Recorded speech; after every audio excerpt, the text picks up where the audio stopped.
I did manage to stay busy during the pandemic. I did a movie from my living room. Yeah, and it wasn't even on Pornhub. The movie already came out in theaters. It's called Space Jam. It's the movie with LeBron.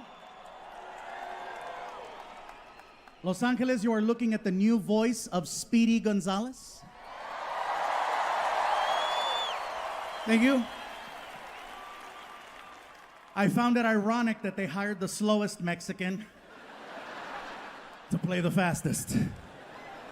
You know? And 2 weeks after I get this part, I come to find out that they're trying to cancel Speedy Gonzales. I'm sure some of you heard that they came after two cartoons. They came after Pepe Le Pew and Speedy. Now, Pepe, I understand. He's a little touchy. You know, but he disguises it with the mosheri, mosheri, hola, But Speedy Gonzales, what's his crime? He's Mexican and he's fast. That is not a crime. In Montebello, that's called job security. So I said, I cannot let them hurt Speedy. You know, I can't let them cancel him. So I came to his defense. Plus, it was my only job. I went to the only place I felt I could go to protect him. I went on Twitter. And Twitter, ooh, Twitter's a scary place. It is. You only go there to fight, to get into it, to prove a point. And so a friend of mine said, if you want to get some attention, use a hashtag. And so I did. And I wrote a tweet that said, hey, hashtag cancel culture. My name is Gabriel Iglesias, and I'm the new voice of Speedy Gonzales. You cannot cancel or catch me. And I posted it. I had no idea that when you go on Twitter looking for problems, you will find them. Oh yeah, every major news outlet picked up my tweet and used it in a story about cancel culture. ABC, NBC, CBS, CNN. If I would have known that, I would have used spell check. Because my family called. Eres pendejo, qué chingados, ¿qué te pasa? No escribe bien. Oh my God. Even Fox News did a story with my tweet. Fox News. You know how I know? My bus driver Dave called me. Oh, he was thrilled. He was like, Fluffy, God damn it, I've never been prouder. You made it, baby. You're on Fox News. I said, Dave, shut up. You're stupid. He's like, America.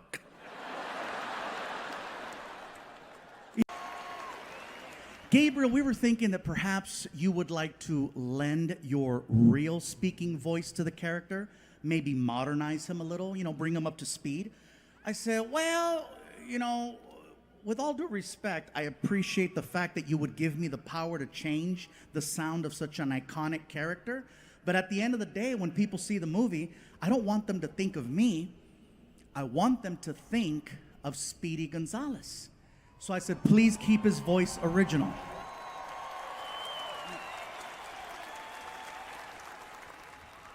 And then he asked the question, well, do you think you can do the voice?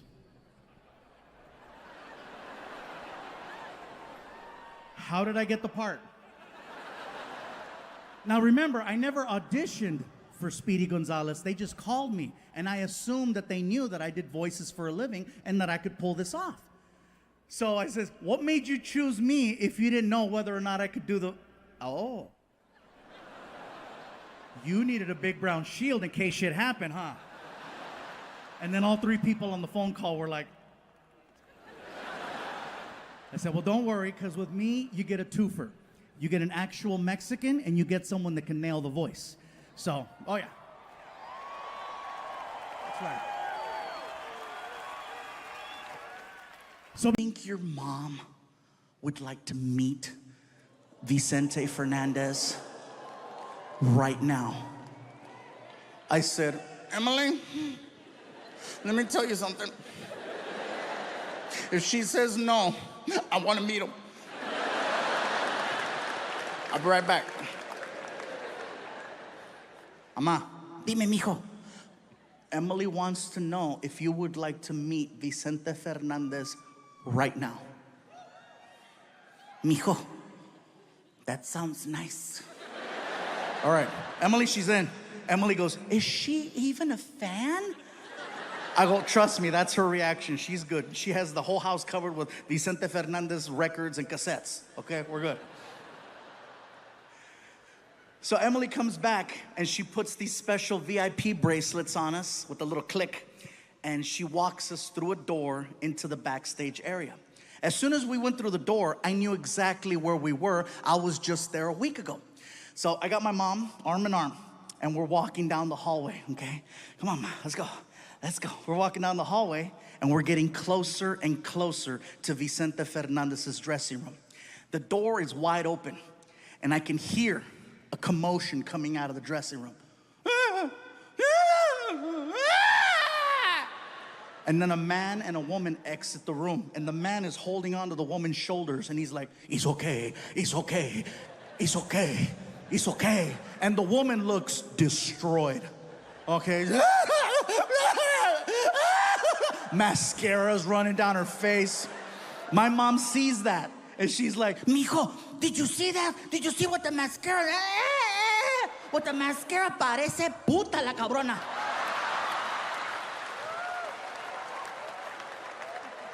Sorry, puta means friendly.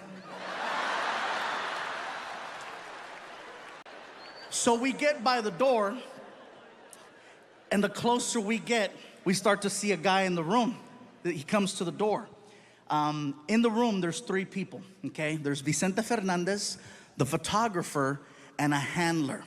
The handler comes to the door, and you can tell by his voice that he works for like a Mexican radio station, because he's got that voice. You know, like, hola, hola, pásale, pásale. Pásale in Spanish means come on in. So we start to walk into the room. And let me tell you guys something.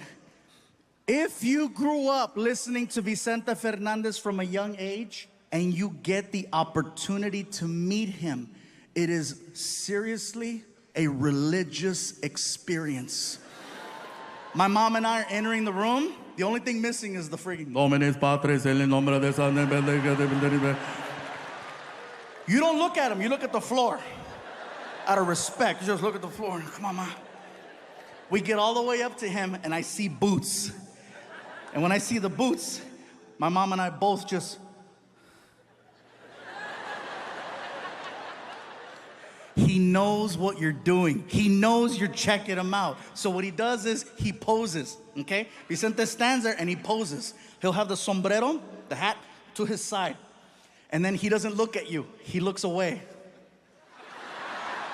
And he sticks his chest out. And he stands there looking like a big-ass bottle of Tapatio at Costco.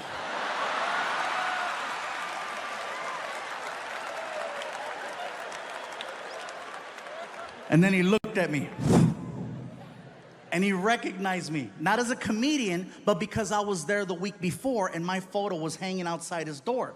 It's whoever's there last, you know, they always rotate the photo. So he sees me and he's like, mijo, tú eres el muchacho que está en la foto, que está allá afuera. I go, yeah, that's me outside, yeah. Hola.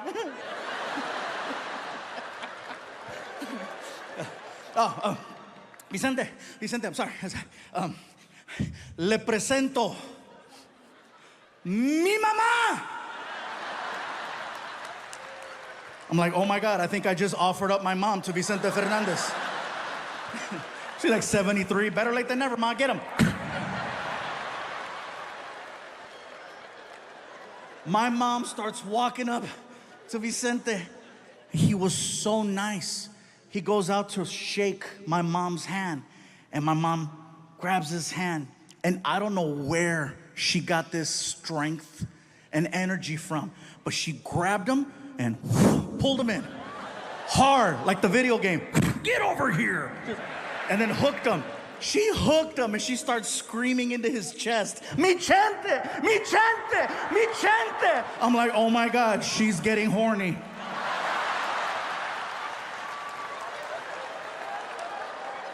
And he knew too. Because he was like, you know, quítamela, quítamela. The photographer, the handler, and me, the three of us, is what it took to pull her off of Vicente. We sit her down, she's bawling. Ah! Mascara's running down her face. The photographer shaking his head. I guess Vicente had dinner earlier that night. He was eating barbecue because I had those wet naps, you know, barbecue wet naps. And so we take the wet naps and we start cleaning the mascara off my mom's face. And we stand her up and we posed her and we took the picture. Emily comes over and she takes us and she escorts us to our seats in the front. And for 3 hours, my mom was on her feet listening to his. She refused to sit down. Mom, you should sit. No, como que es el chente. Holding a shot of tequila that she never drank. She was 3 hours on her feet, never once sat down. That's how powerful his music was. My mom felt no pain for that entire time. And the minute that freaking concert was over, you know, tan, tan, tan, tan. My feet! Oh my God, mijo, mis pies! Ay, pinche callo! Oh my God, my feet!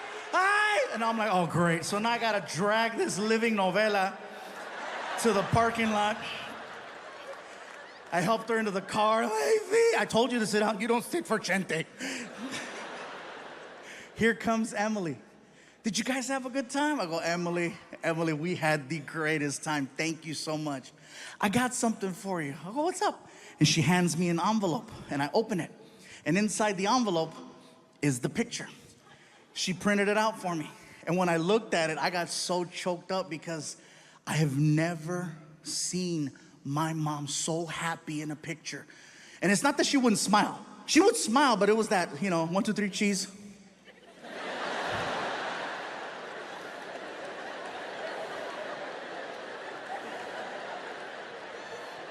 But this one was like...